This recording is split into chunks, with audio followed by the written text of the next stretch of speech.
Okay.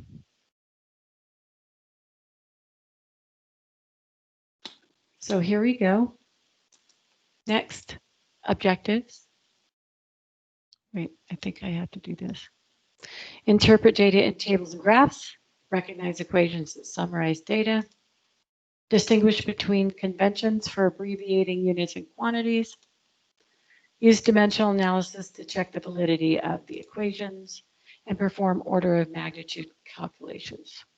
That's our objectives.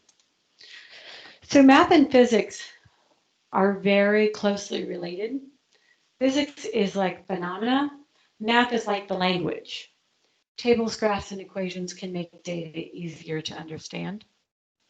For example, consider an experiment to test Galileo's hypothesis that all objects fall at the same rate in the absence of air resistance. We talked about that earlier.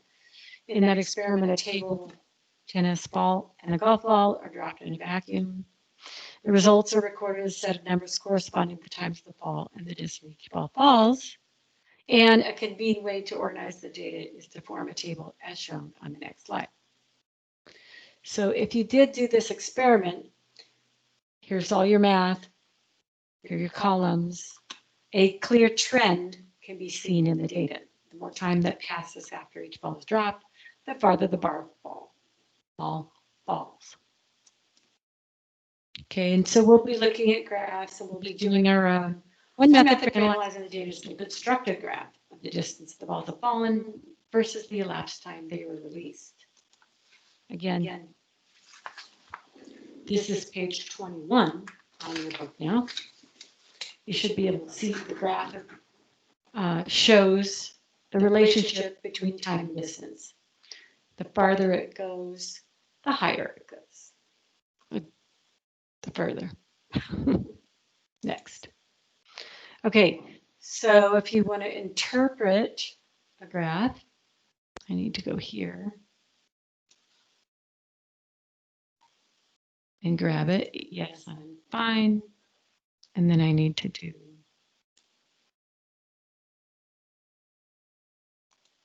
I don't know how to get it on the same screen. Play. Can you hear that sound? Yes or no? No. All right. So every time I have to share it, gotta turn that button on. The shape of a graph can tell you about the relationship between sets of data.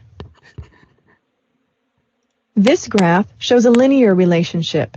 As the mass increases, the volume increases. This graph is similar to the linear graph except that it is not a straight line. It curves, becoming increasingly steep. This curve is characteristic of an equation in which one of the values is squared or raised to some power. This graph has a steep curve that approaches but does not touch the axis. This curve is characteristic of an inverse square. As one value increases, the other becomes smaller. The reason I wanted to show you these is that the first time I taught physics, all the other teachers were telling me, teach the concept, leave the math out. But as a math teacher, if I see the numbers, then the concepts make more sense to me. So I know that when I'm squaring a number and that's dividing into a constant, that's going to go towards zero. Those kinds of things I will try to point out as we are going through them.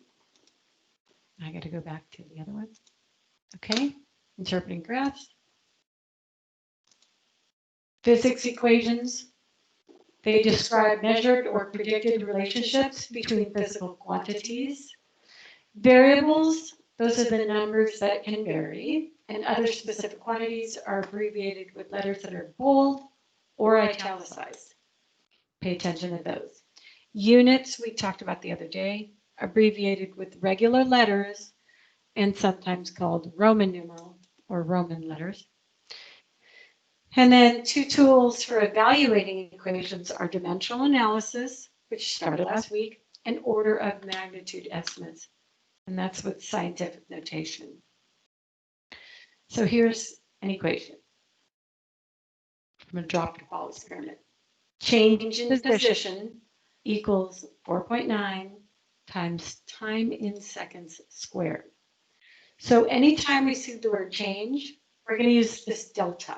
It's a lowercase delta. It means change.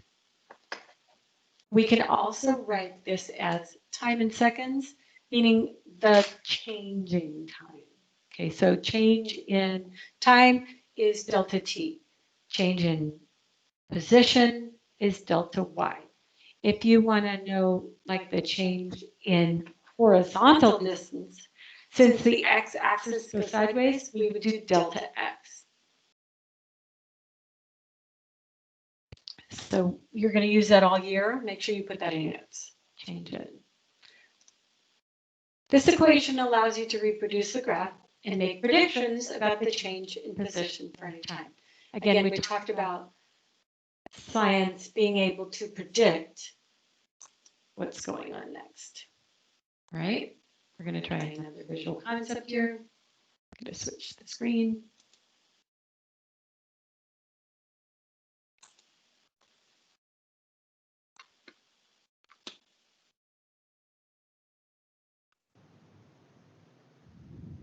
Dimensional analysis and estimation help you to check the accuracy of your calculations. Suppose we are about to take a trip to a city 725 kilometers away. We expect our average speed to be 88 kilometers per hour. How long will the trip take? We first verify that we have set up the equation correctly by making sure the dimensions of the answer are what we expect. Only one combination of speed and distance will have the proper dimensions to give us the time. Does time equal speed times distance? No. Does time equal speed divided by distance? No. But since the dimensions of speed divided by distance worked out to 1 divided by time, we next tried the inverse equation. Does time equal distance divided by speed? Yes. This equation gives the correct dimensions. Length divided by length over time will leave us with time. To estimate the answer, we make an order of magnitude approximation by rounding each quantity to the nearest power of 10. We find that the trip should take about 10 hours. An exact calculation shows that the trip would actually take 8.2 hours, a number in keeping with our estimate and having the proper dimensions and units. So this is important because whenever you do an experiment, you should always think in your mind, what kind of answer should I get? If you get some crazy number that's totally out of the ballpark, you know that something's wrong. Maybe you didn't set it up correctly or you didn't understand the concept. So estimating is always very helpful, especially when you're doing experiments. So I'm going to go back to my PowerPoint. This isn't ideal the way this is going. If we were in a classroom, it'd be easier. Okay. So this is basically the whole chapter. I think I'm done. Yeah. So we're done with this. And we're ready to do some examples because that is all the way through to page 25. So let me stop the recording.